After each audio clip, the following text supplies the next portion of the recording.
Sharp games are frequently the result of starting with the king's pawn since it dominates the center and frees up the bishop and queen on the light squares.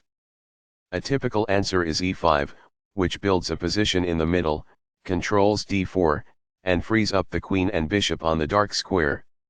The move nf3 advances the knight toward the center, engages the e5 piece in combat, and sets up a castle.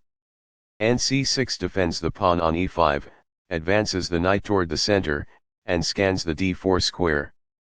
The three knights opening begins with nc3, which controls the d5 square and supports the e4 pawn.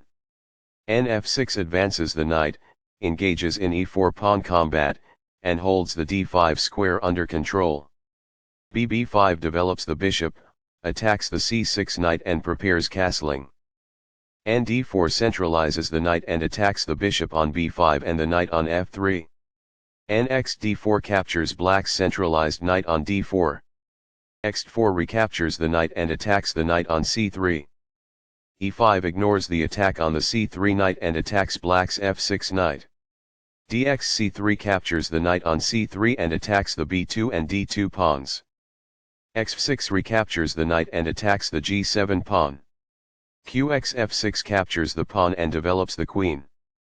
dxc3 captures the pawn and allows the dark squared bishop to develop. It is the last book move.